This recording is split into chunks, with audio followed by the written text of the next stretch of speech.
10,000 words, deeply emotional, and audience retention optimized.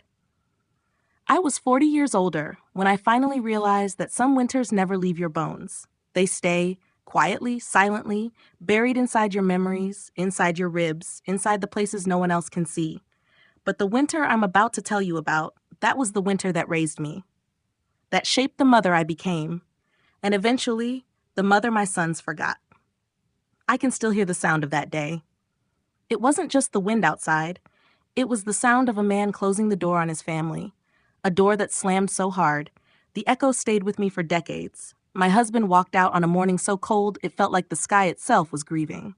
He didn't look back, not once, not at me, not at our boys. Daniel, barely 4, and Joseph, still sleeping with a half-chewed pacifier in his mouth. I had never felt a silence that loud. When the door shut, part of me wanted to run after him, to scream, to beg, to hold his jacket and force him to stay.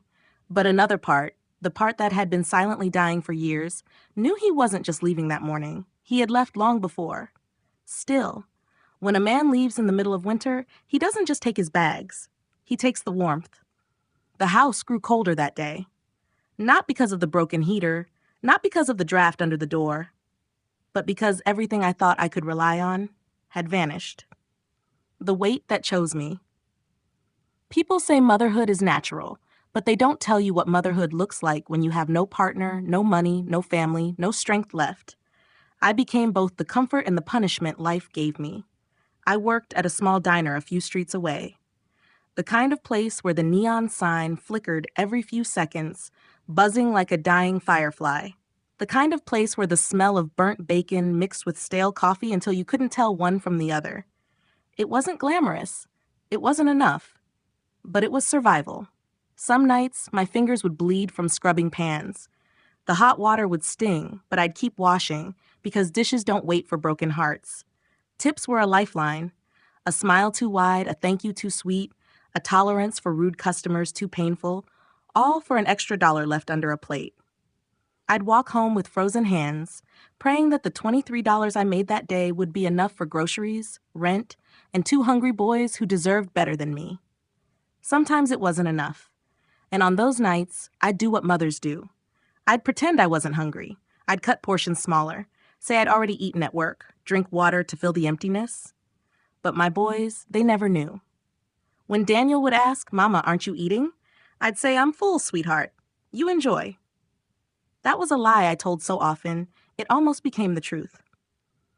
The warmth I lived for, despite everything, despite the loneliness, despite the exhaustion, despite the tears I'd wipe onto my apron before serving customers, there were moments that melted the winter inside me.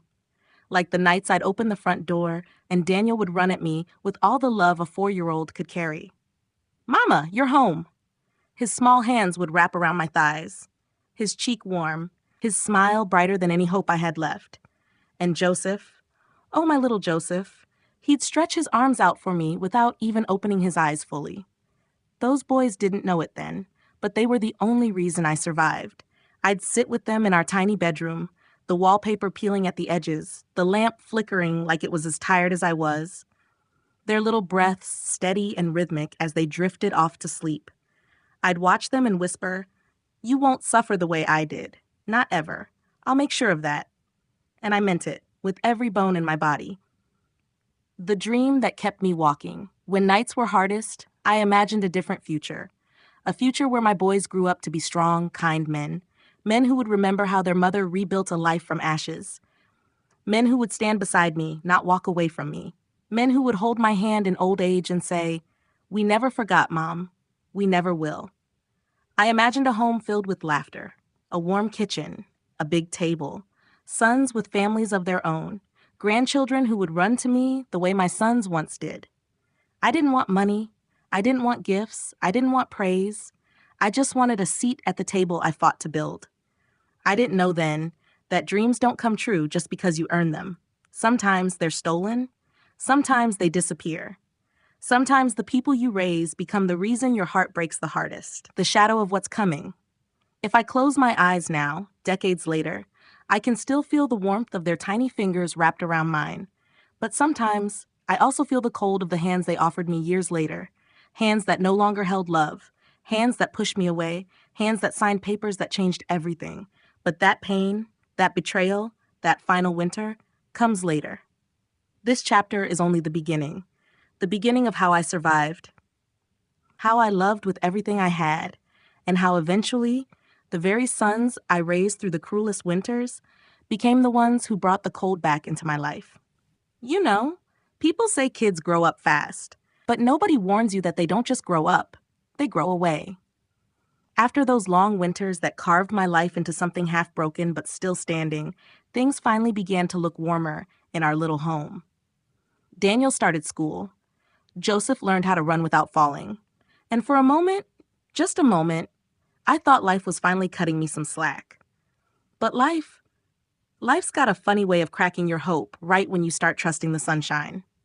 It started small, so small most mothers wouldn't even catch it.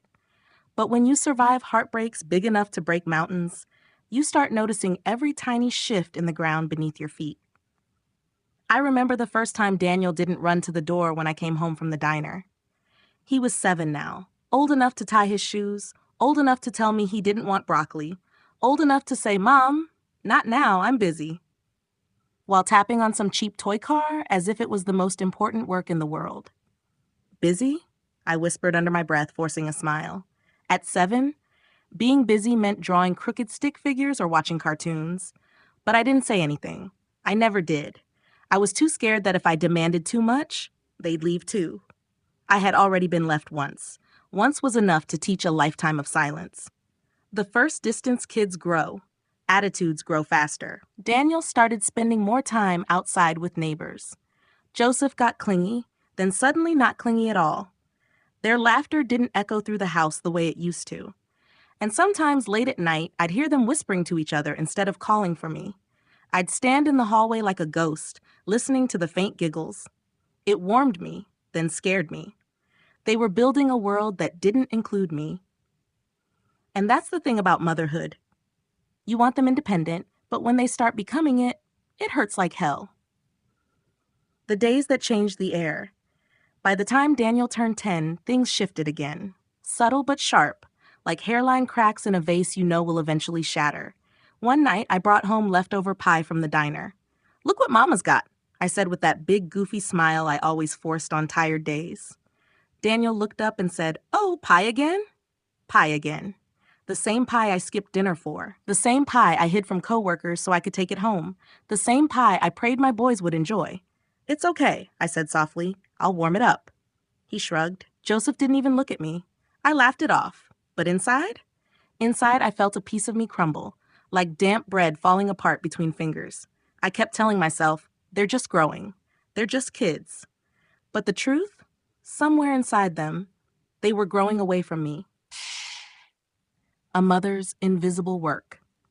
Another winter rolled in, cold as ever, and the boys were now tall enough to reach the top cupboard without asking for help. Tall enough to forget the woman who used to lift them up to reach it. I'd wake up early, pack their lunches, iron their shirts, go to work, run back home, cook dinner, clean up, and fall asleep on the couch because I was too tired to climb into bed. They didn't notice. They weren't supposed to. But they didn't notice. That's when the air started shifting. Like something was slipping right through my fingers, and I couldn't grab it no matter how hard I tried. Teenage years. The real earthquake. By the time Daniel hit 15, he was a whole different person. Voice deeper, shoulders broader, attitude through the roof. "Mom, stop checking on me. Mom, I'm not a kid. Mom, chill. Seriously, chill." A word I heard so often, I swear it could have been tattooed on my forehead. Joseph followed his brother's lead. Monkey see, monkey do. Whatever Daniel said was gospel. "Mom, why do you worry so much? Mom, everyone else has cooler stuff. Mom, can't you just relax for once?" Relax? Relax. In a life where everything rested on my shoulders? But I didn't argue. I just smiled. Soft, small, sad. Because arguing means conflict, and conflict means people leave. And I couldn't handle another door slam. Their first real disrespect one evening. I came home from a double shift. My feet were killing me. My back was stiff. My hands smelled like dish soap and grease. The boys were in the living room with 2 friends from school. Older, louder, rougher boys. They laughed with that teenage arrogance, tossing chips at each other. "Guys," I said gently, "can you keep it down?" My head hurts. Daniel rolled his eyes, the kind of eye roll that slices you open without a knife. Mom, can you not do this right now? He said it in front of his friends, in a tone that made me feel small, like I was an intruder in my own house. His friends snickered. Joseph stared at the floor. I felt heat rise to my cheeks. Humiliation is a flame that burns slow but deep. Sorry, I whispered, though I had nothing to be sorry for. I went to my room quietly, but every step felt heavier than the last. That night, for the first time in years, I cried myself to sleep. The moment I realized something was broken. A week later, Daniel came home late. No call, no message. I paced the living room, heart pounding. When he walked in, casual as ever, I said, Daniel, where were you? I was worried sick. He shrugged and tossed his backpack to the floor. Mom, relax. I'm not a baby. But you should have called. He cut me off with a look I'll never forget. Mom, you're being dramatic. Chill out. Dramatic. Chill out. He walked away, and that was the moment. Right there, that I felt something inside me snap. Not loudly, not violently, just quietly, like the soft tear of paper. The bridge to what's coming. Little did I know that these small cracks, these tiny fractures, were just the beginning. Bigger earthquakes were coming, wives were coming, walls were coming. And the warmth I spent years building with bleeding hands was about to fade into a cold I never saw coming. The silence after the storm. I swear, that night still sits in my chest like a stone. I can't swallow. You know how sometimes a house feels noisy even when nobody's talking? Well, mine felt loud with silence. The kind of silence that presses on your ribs, makes your breath heavy, and reminds you, something broke here, and it ain't getting fixed anytime soon. After Emily and Mark left that evening, my own kids, practically rushing out like staying one extra minute with me would set the house on fire, I just stood there in the hallway, gripping the edge of the wooden console. My fingers shook. Not because of age, but because I felt the weight of something I didn't have words for. But let me tell you, a mother's heart knows. Even before truth speaks, her bones whisper the warning. I walked into the living room, grabbed the blue blanket I always use, and sat on the couch where I used to feed Mark when he was a baby. Funny how time runs in circles. You raise a child in your arms, and one day he walks right past you like you're a stranger in a grocery line. I stared at the door for long, like maybe, if I wished hard enough, he'd walk back in and say, Mom, sorry, I shouldn't have spoken to you like that. But wishes are for kids. Old age teaches you not to wait for miracles. I leaned back and stared at the ceiling. The light flickered, and for a moment the house reminded me of the old days, the happier days, when laughter bounced off the walls like sunshine bouncing off clean windows. Back when Mark used to run around with tiny socks that never matched, and Emily would curl up on my lap whispering her school stories. Now, my house echoes with memories more than footsteps. The next morning, I woke up early. Habit. Old people don't sleep long, not because they're not tired, but because their thoughts keep shaking them awake. I made coffee, my usual dark roast, and stood there watching the steam rise from the mug like a small ghost escaping. I kept hearing Mark's voice from last night. Mom, please, don't start again. Start what? Caring? Talking? Breathing. It hit me again. Hard. How marriage changes kids. Not always in a bad way, but certainly in a way that pushes mothers into a quieter corner. A corner they never imagined they'd have to live in. I opened my phone to check messages. Nothing from Mark. Nothing from Emily. Just promotional texts from stores I never shop at. But there was something new, a message from my daughter-in-law, Sarah. And Lord, the moment I saw her name flash on the screen, my stomach twisted like someone was wringing it out. It said, Good morning. We're busy today. Don't come over without telling us first. Just that. No hope you're okay. No sorry about last night. No greeting with warmth. Just a rule, a boundary, a line drawn in bold black ink. I sat down slowly. Her message wasn't rude, but it sure wasn't loving either. It read like someone telling the mailman not to leave the package at the door. So I typed back, Of course. I won't. Take care. 4 words. Look at that. A whole motherhood summarized in 4 tiny, polite words. Later that afternoon, I stepped out into the backyard. The November breeze was cold, brushing against my cheeks as if telling me, You're still here. Keep walking. I grabbed the rake and started cleaning the leaves spread all over the grass. Something peaceful about it. something grounding. Every stroke of the rake felt like sweeping old pain away. And then, I heard the back gate creak open. For a moment, my heart fluttered. Maybe Mark came to check on me. But it wasn't him. It was my neighbor Linda, walking in with her big puffy jacket and messy ponytail, holding a plate covered with foil. "You look like you're fighting the whole forest out here," she joked as she stepped closer. I smiled, one of those small smiles you force so the other person doesn't see the storm inside. "What's that?" I asked. "Pumpkin loaf," she said proudly. "Made extra and thought you might like some company." Company. It's crazy how one simple word can feel like a hug. We went inside, and she placed the loaf on the table while I made tea. She watched me closely, the way only someone who truly sees you does. "You okay?" she asked softly, and I swear, those two words almost broke through all the walls inside me. "I'm fine," I said, the world's biggest lie wrapped in two little syllables. "Okay," she said, but she didn't look convinced. "You want to talk?" I didn't, but I wanted someone to hear me. So I told her, slowly, carefully, what happened last night. Mark's raised voice, Emily's coldness, Sarah's text, the silence that felt heavier than anger. Linda listened like a friend, the kind of friend who holds your words like something fragile.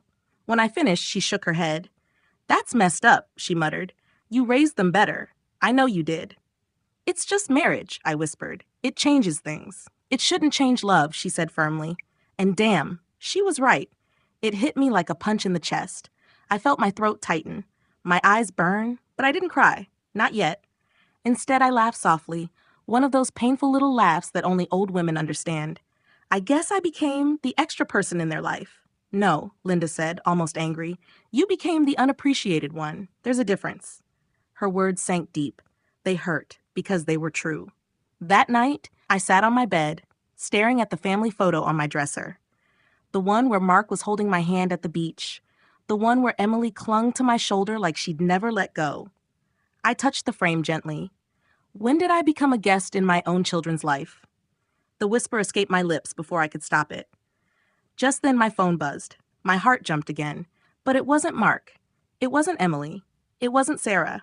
It was a message from an unknown number.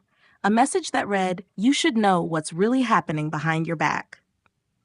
My fingers froze. My heartbeat quickened.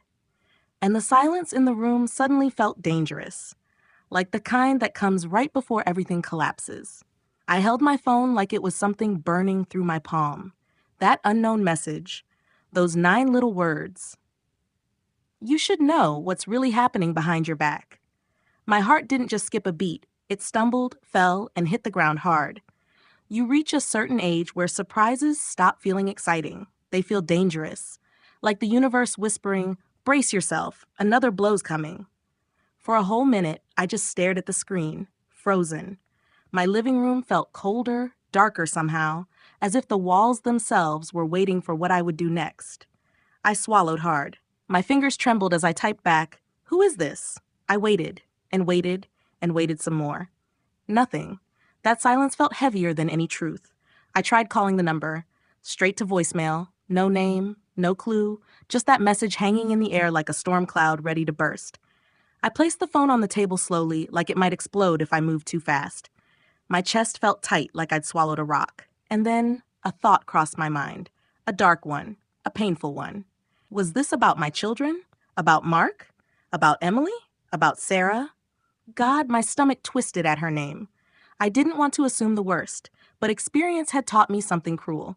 When family starts acting strange, when voices get cold, when doors close faster, there's always a reason, and that reason ain't ever pretty. The rest of the evening dragged like wet cloth. I cooked myself some soup, barely tasted it, turned on the TV, couldn't focus, tried reading a book, letters blurred into each other. Every thought kept circling back to that message. What's happening behind my back? Who sent it? Why now?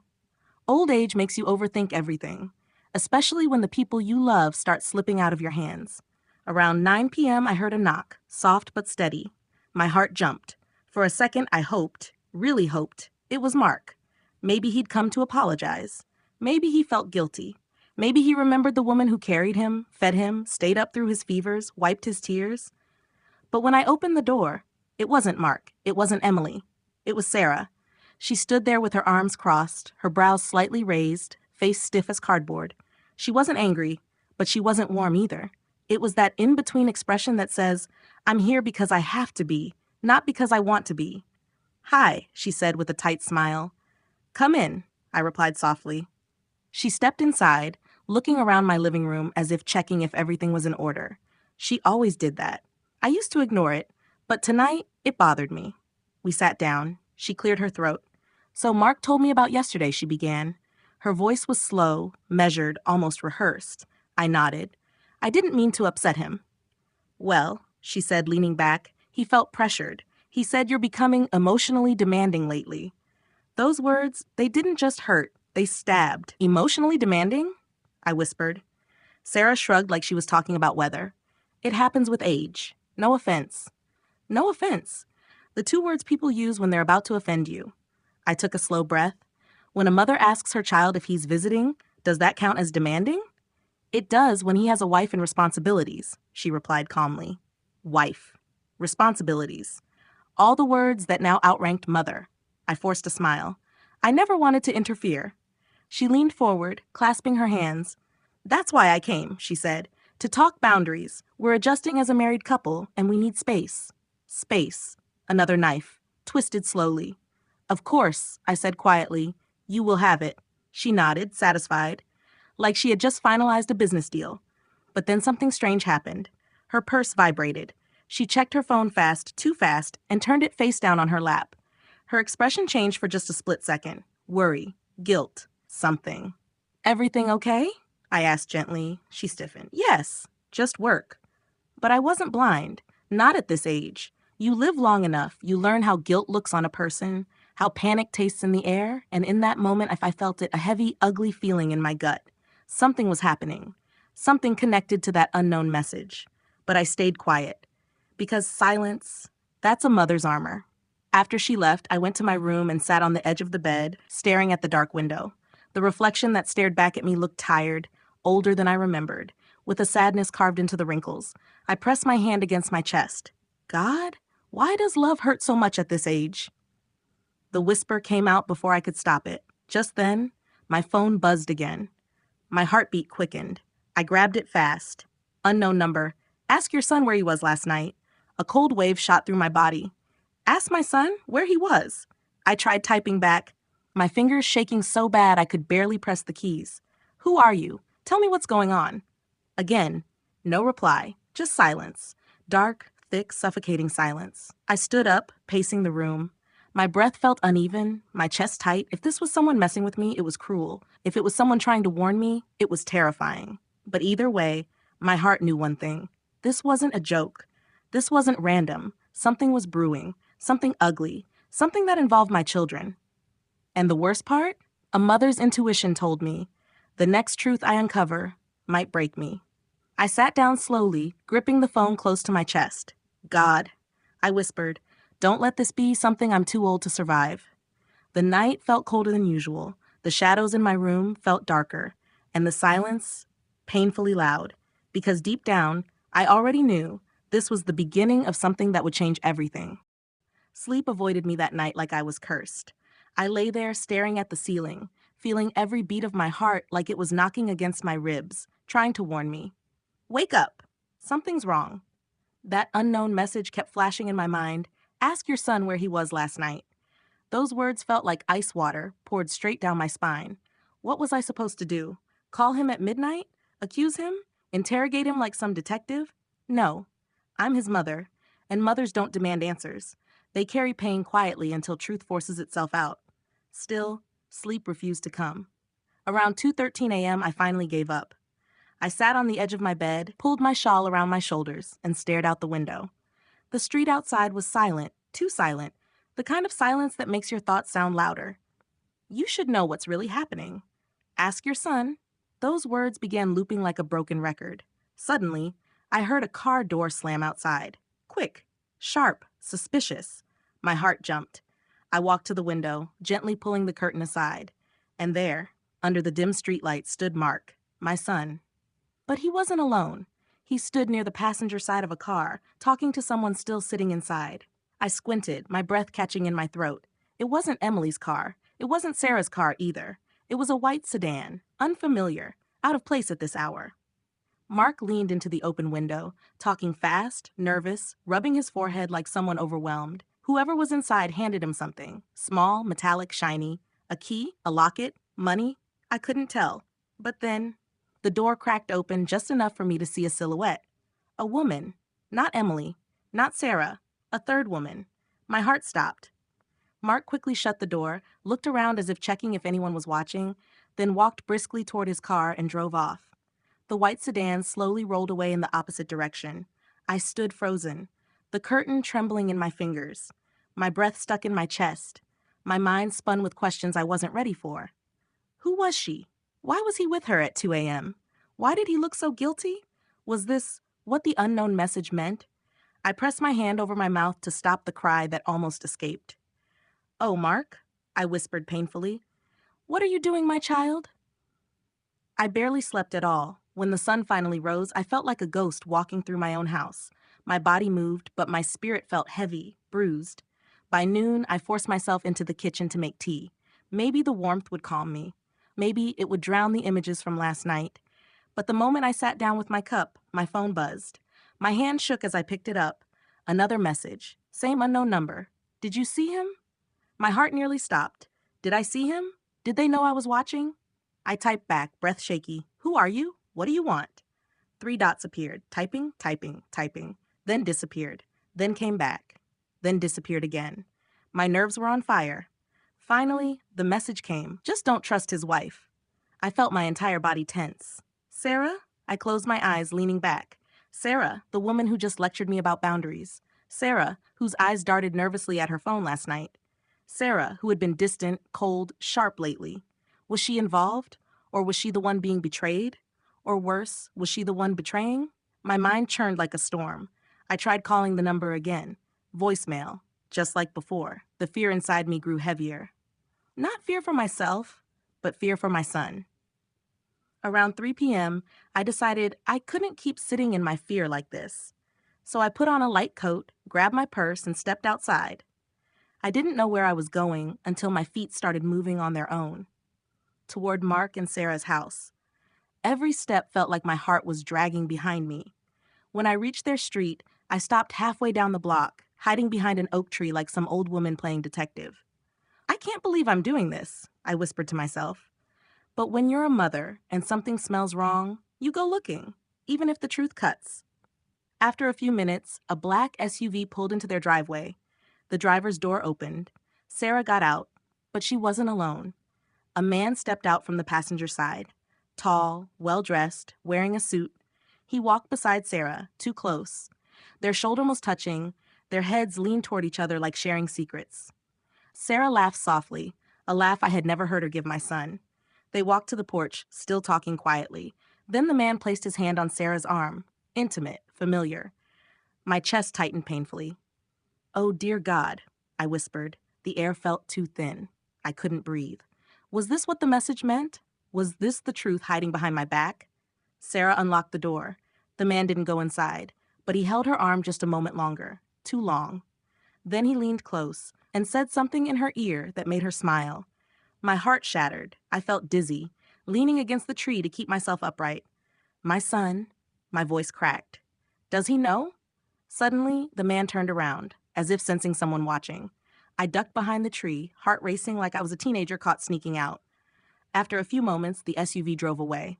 I stood there frozen, my legs shaking. Inside me, 2 truths began fighting. Truth 1, Sarah is hiding something big. Truth 2, my son might already be drowning in it.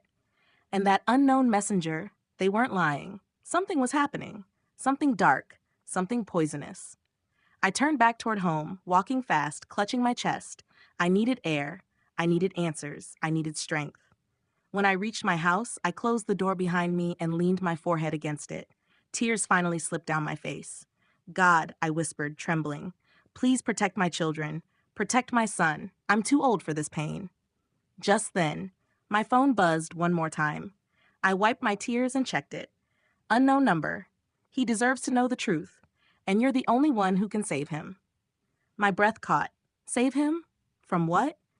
I stared at the message, my fingers shaking so I almost dropped the phone. For the first time in a long time, I was truly afraid of what the next chapter of my life would bring. The next morning started with that same heaviness, that same pressure sitting on my chest like a stone that wouldn't move. When you're old, mornings usually feel peaceful, slow, gentle. But that morning, it felt like waking up in the middle of a storm you never saw coming. I made myself a cup of weak coffee, my hands still trembling slightly, and sat at the kitchen table, staring at the steam swirl into the cold air. Save him. The unknown message kept echoing in my skull like a haunting whisper. Save him from what? From her? From himself? From the lies twisting through his marriage? I didn't know. And not knowing, that was the worst part. Around 10 a.m., my phone rang. Mark, my heart damn near jolted out of my rib cage. I picked up fast. Mom, he said, his voice tired. Can I come over? Need to talk. Those words shot straight into my bones. Yes, of course, I whispered. Come. He arrived 20 minutes later, shoulders tense, hair messy like he'd been pulling at it all morning. He looked worn out, like someone carrying a weight too heavy to hide. He didn't even sit down at first, just paced around the living room, rubbing his temples. Everything all right? I asked softly. He let out a breath, long, shaky. Mom, I don't know what's going on anymore. I feel like something's falling apart. My heart skipped. What do you mean? He finally sat, elbows on his knees, staring at the floor. Sarah's been distant, he whispered. She leaves early, comes home late, talks in another room, takes calls outside, hides her phone, and when I try asking, she says I'm being insecure. I swallowed hard. God, how do mothers stay calm in moments like these? She wasn't like this before, he continued. But now, everything feels wrong. I reached out and squeezed his hand gently. You're not imagining it, I said quietly. He looked up at me, pain in his eyes. What do you mean? My heart pounded. I couldn't tell him what I saw. Not yet. Not without proof. Not without crushing him. So I chose my words carefully. I mean, when someone you love starts pulling away, you can feel it. You're not crazy. He nodded slowly, his jaw tightening. I don't know how to fix it. His voice cracked on the last word. Oh, my sweet boy, how do you tell a grown man that the thing breaking him might be the person he sleeps next to? Before I could say anything more, my phone vibrated on the table. Another message. Same unknown number. Don't tell him yet. Wait. My entire body stiffened. Mark noticed. Who is it? He asked. I quickly flipped the phone face down. No one. Just spam. He studied my face for a moment too long, and my stomach twisted with guilt. Mothers aren't supposed to lie to their children, but sometimes the truth kills faster than a lie ever could. Mom, he said quietly, do you think she's cheating? His voice was small, broken, terrified. My chest tightened painfully. I don't want to assume anything, I whispered, but something isn't right. He exhaled hard, leaning back. She said she's traveling with her boss next week. Business trip. 4 days. A cold chill crawled down my spine. Who's her boss? I asked carefully. Some guy named Jason. Jason. Was that the man I saw yesterday? The one with the suit? The one who touched her arm like she belonged to him? The one who made her smile in ways my son never saw? My fingers curled into fists on my lap. I didn't realize tears were welling up until he looked at me and whispered, Mom, don't cry. I forced a sad smile. I'm not crying, honey. My eyes they get watery. He stood abruptly. I need air, he muttered. I'll step outside. He left through the back door, shoulders slumped. I let out a long, trembling breath. The moment he disappeared outside, I grabbed my phone, and I typed, Who are you? Why are you watching my son? Why me? This time the reply was immediate. Because he won't see the truth, but you will. My hand tightened around the phone so hard it hurt. What truth? I typed. A pause. A long one. Then, Sarah isn't planning a trip. She's planning an escape. A sharp gasp left my throat. Escape? I typed so fast I almost dropped the phone. Explain. He's not the man she wants anymore. My eyes burned. My lungs felt tight. Then another message came, shorter, colder, and she's about to take something from him. I quickly typed, What? Take what? But there was no reply, just silence. The kind of silence that feels like the air before a gunshot. Later that evening, something happened that flipped my world upside down. I wasn't planning to eavesdrop. I swear I wasn't. But when Mark stepped outside again to take a call, his voice low, shaky, desperate, I couldn't help but follow quietly. Not close, just enough to hear. He stood behind my house, near the fence, his back to me. "I'm telling you, something's wrong," he said into the phone. "No, she doesn't talk to me anymore. She hides everything." A long pause. "No, she hasn't told me about any trip. I found the flight ticket in her drawer." My heart slammed against my chest. "Flight ticket?" "4 days," he whispered. "To Miami." "She never told me." "She never even mentioned it." Miami. That wasn't business. That was escape. "Yeah," he said, voice cracking. "Yeah, I think she's leaving me." My throat closed. Then I heard something that shattered me. I must have failed her somehow, right? Otherwise, she wouldn't be looking for love somewhere else. Love. Somewhere else. He believed it. He believed it was his fault.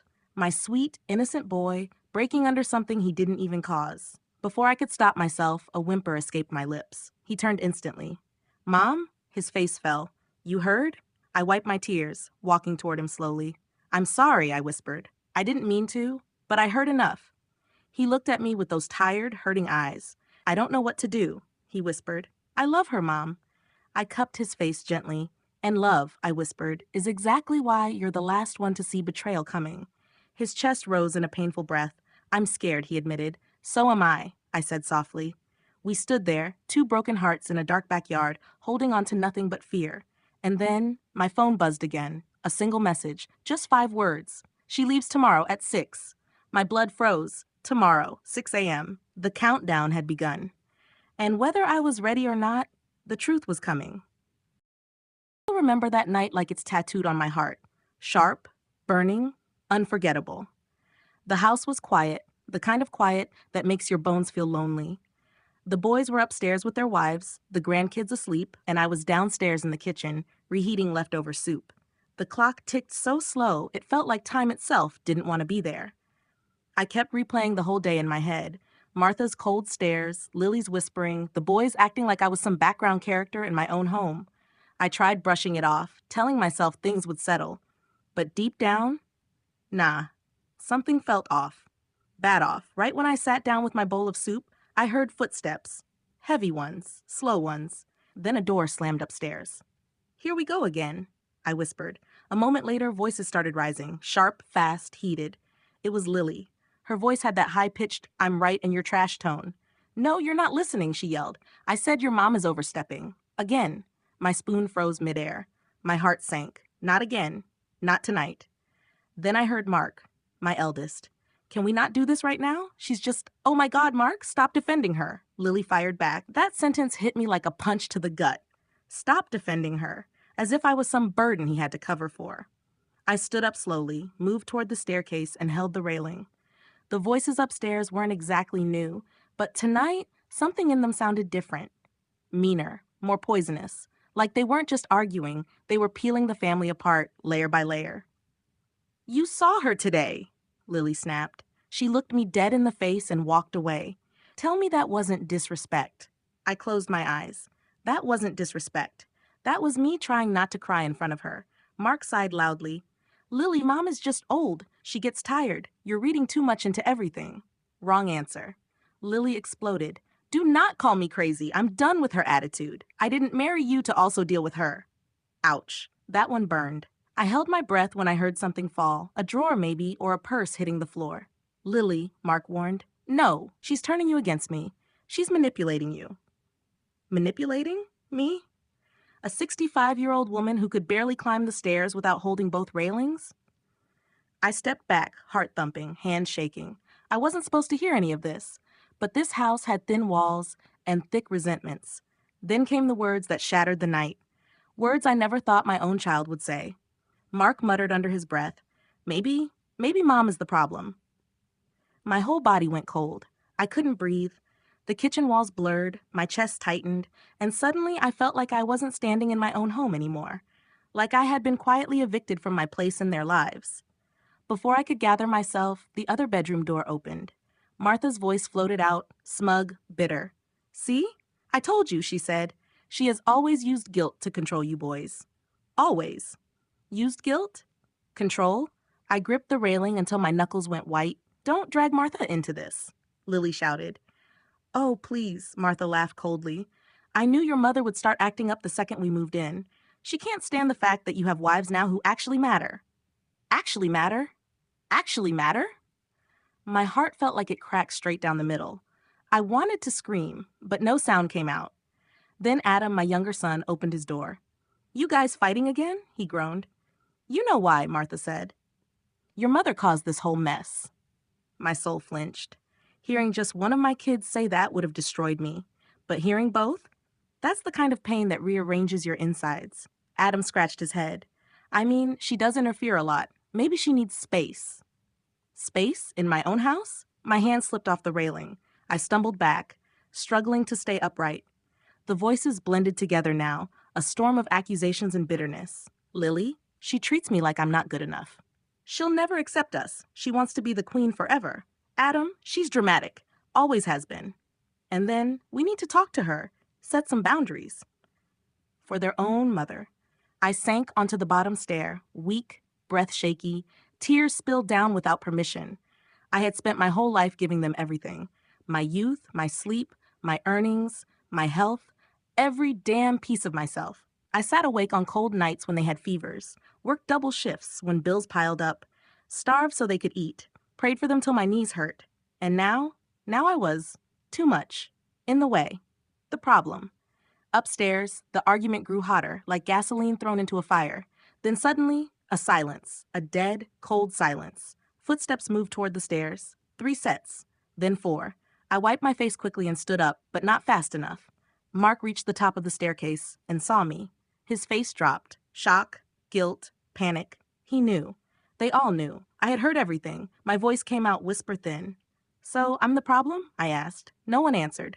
Not Mark, not Adam, not the wives who stood behind them like shadows. Just silence. Deep, humiliating, sharp enough to cut the air. That silence told me everything. And somehow, it hurt more than all their words combined. I turned slowly toward my room, each step heavier than the last. Before closing the door, I said softly, "Don't worry. I won't be in your way for long." And the door clicked shut behind me, quiet but final, like the end of something I had spent my whole life building. I didn't sleep that night. Not even for a minute. I just lay there on my side of the bed, staring at the ceiling fan spinning slow like it was tired of life too. The room felt colder than usual, the kind of cold that settles inside your bones.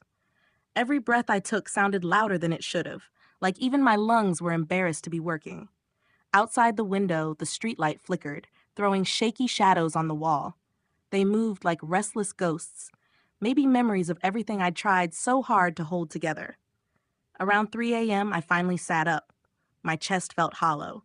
My eyes burned. My hands were trembling, but I didn't know if it was from sadness or exhaustion, or just the realization that something inside me had snapped. I touched the edge of the bed where my boys used to climb in during storms, when thunder scared them and they clung to me like I was their whole world. Now they stood together against me. Funny how life flips like a damn coin. I wrapped my shawl around my shoulders and quietly stepped into the hallway. The house was silent again. That same suffocating silence I had heard earlier, but now it felt heavier, like the calm before some storm that had my name written on it. I walked past the closed doors of the bedrooms. Behind one door slept the son who once held my hand crossing the street. Behind another slept the son who used to chase butterflies and call them baby angels. And behind both doors slept the wives who saw me as an obstacle, a problem, a burden, a queen who won't step down. I paused near the living room. The sofa pillow was still crooked from where Mark sat earlier, arguing about me like I was some case to solve. Their shoes in the hallway, their jackets thrown carelessly, it was all still there. But the warmth? Gone. Evaporated. I made myself a cup of warm water, too tired for tea, too tired for anything really, and sat at the kitchen table. The same table where I used to serve them pancakes shaped like dinosaurs, the same table where homework battles were fought, where birthday cakes were sliced, where family meant something. Now it was just furniture. I don't know how long I sat there. Time wasn't moving normally. It felt stretchy, like grief was pulling it apart. Around sunrise, I finally heard footsteps. Soft ones. Cautious. Adam. He walked into the kitchen, rubbing his eyes. He froze when he saw me awake. "Oh, Mom, you didn't sleep?" I didn't answer. I just looked at him. He looked away. He poured water, sipped it, then said in a low voice, "About last night, things got out of hand." I whispered. We were all tired. Tired? I repeated softly. That's what tired looks like now? He swallowed. Look, Mom, you know how Lily and Martha are. They get emotional. And Mark was already stressed from work. It wasn't. I cut him off gently. Don't defend them, Adam. You forget I heard every word. He exhaled hard, rubbing the back of his neck. Yeah, I know. And I'm sorry you had to hear it like that. Not sorry that they said it? I asked quietly. He froze again, didn't speak, and silence answered for him. Before he could say anything else, footsteps echoed behind him. Mark, hair messy, face pale, he looked at me the way people look after breaking something valuable. Mom, he whispered. I didn't look up. He sat across from me, elbows on the table, hands clasped. Last night, we weren't thinking straight. You were thinking clearly enough to call me the problem, I said softly. His face fell. I didn't mean it like. But you said it. My voice cracked. You all said it. Mark ran his hands through his hair. Mom, we weren't attacking you. We were trying to figure things out. Without me? I whispered. Talking about me, judging me, deciding what to do with me. Without me? He had no answer. Of course he didn't. Then Martha walked in. Fresh, calm, as if nothing happened. Her eyes met mine for a moment, sharp, cold, and she quickly looked away. Lily followed, tying her hair, pretending she didn't see me. And that was the moment I realized they didn't feel guilty. They weren't ashamed. They weren't even uncomfortable. I was the only one losing sleep, the only one hurting, the only one breaking. They sat down like a normal morning, talking to each other, ignoring me like I was just another piece of furniture in the room. Something old, something taking up space. Mark cleared his throat. Mom, maybe we should all sit and talk. Set some boundaries. Make things smoother. I smiled, a small, bitter smile. Boundaries, I repeated.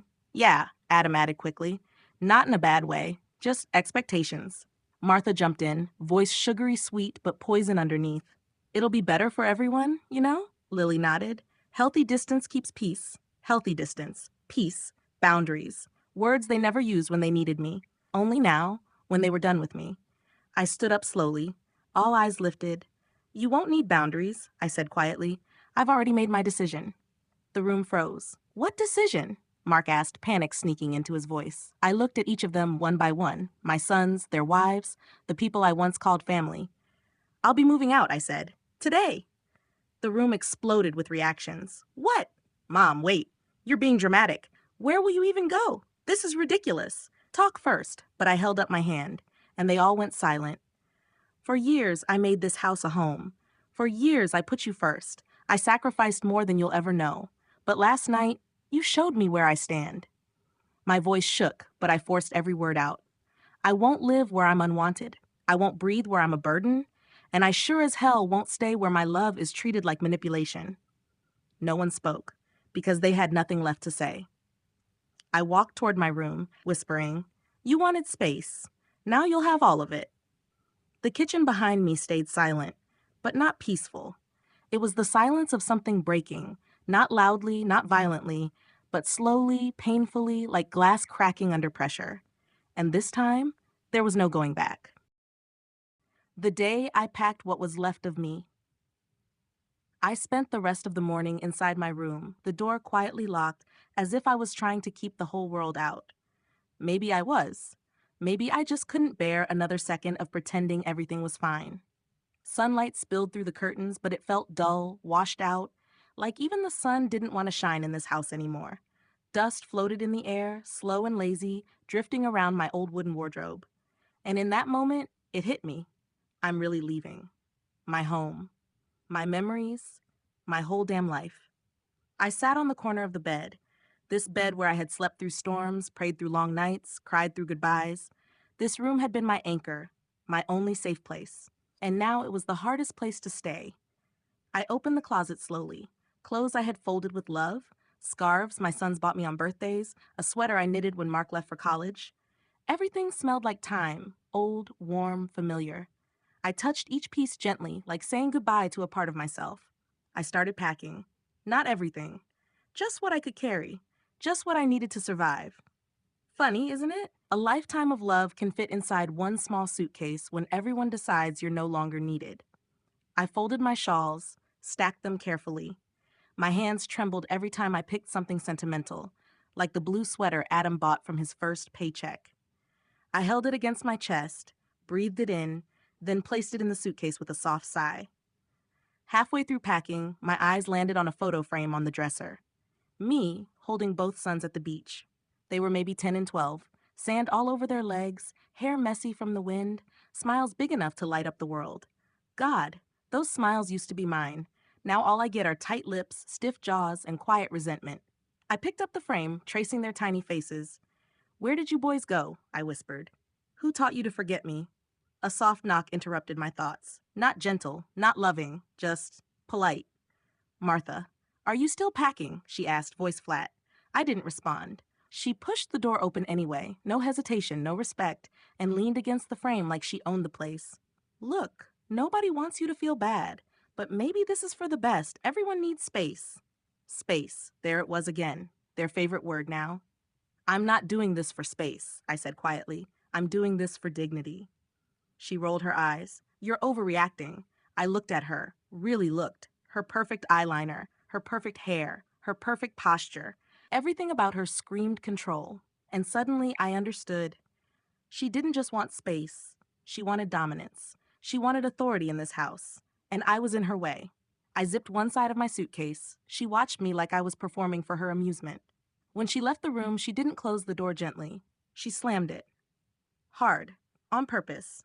A sign. A warning. Or maybe just another reminder. This is no longer your home. I sat on the bed again, but the room didn't feel like mine anymore. The air felt different. Colder. Hollow. A few minutes later, another knock. Soft this time. Mark. I didn't look up when he stepped inside. He walked slowly, like someone approaching a wounded animal. He sat on the edge of the bed, elbows on his knees, head down. For the first time in years, he looked like my little boy again. "Mom," he whispered, "you don't have to leave." "Yes," I whispered back. "I do." He swallowed hard. "We were angry. We said things we didn't mean." "You meant enough of them," I said. "And the rest? You didn't defend me." He closed his eyes tightly, guilt pulling his face downward. "I didn't know you heard all of it." "I wish I hadn't," I said, "but maybe it's better that I did." It opened my eyes. He ran a hand through his hair. "Mom, this is your house. You raised us here. You worked so hard. And yet," I cut in softly, "I feel like a stranger now." His breath hitched. A tear slipped down his cheek, quiet, stubborn, ashamed. "Where will you go?" he asked. "A place where no one whispers about me behind closed doors. A place where I'm not the problem you all want to fix." He shook his head. "Mom, please."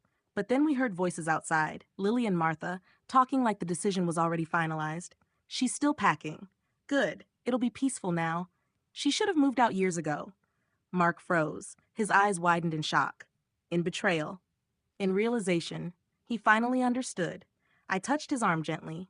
"Now do you see?" He nodded weakly. But nodding didn't change anything. I zipped the suitcase fully. The sound echoed through the room like a final heartbeat. Mark stood up suddenly. "At least let me help you." "No," I said, standing too. "If you help me leave, you'll hate yourself. If you stop me from leaving, I'll hate myself." He exhaled shakily. There was no winning here. When I stepped into the hallway with my suitcase, everyone fell silent. 4 people. 4 expressions. Martha satisfied. Lily relieved. Adam confused. Mark devastated. My eyes wandered over the family pictures on the wall. Birthdays, vacations, graduations. All smiles. All lies now. Then I said the last thing I would ever say in that house. "You may keep the home, but you've already lost the heart of it." No one moved. Not one step. Not one apology. Not one "please stay." I walked to the door slowly, each step heavy, painful, final. When I reached the doorknob, I paused. I waited for someone, anyone, to stop me, to say something, anything. But the house was silent, so I opened the door and stepped out into the morning air. The sun hit my face, warm and bright, warmer than anything inside that house had been in years. For the first time in a long, long time, I was free. But freedom, I learned that day, can feel just as painful as captivity. Last sunset of what used to be.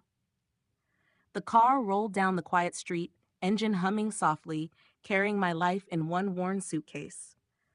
The neighborhood I had walked for decades felt smaller now, quieter, empty, almost mocking. Every house I passed had families inside laughing, arguing, living. And I was leaving mine behind. The one I built, the one I nurtured, the one I thought would always need me. I reached the corner where the street curved, sunlight catching the tops of trees, painting everything gold. I stopped the car, hands on the wheel, and just breathed. For a moment, the weight on my chest lifted, just slightly. I thought about Mark, my eldest, his face twisted with guilt and grief. He wasn't wrong in the end. He had loved me in his way, but he had been too caught up in the storm of their anger to see me clearly. And Adam, my soft-hearted boy, confused, torn. He hadn't wanted this either. And then there were Lily and Martha. I wasn't going to cry for them. Their betrayal was theirs, not mine. I refused to let their poison stick. The road ahead looked long, endless, but free. I realized freedom doesn't come wrapped in comfort. It comes in small steps, shaky hands, and brave hearts. The suitcase beside me held my essentials, my memories, pieces of a life I wasn't done cherishing. A scarf from Mark, a sweater from Adam, photos folded carefully, things that reminded me why I had survived this far. As I drove, I passed by the old park.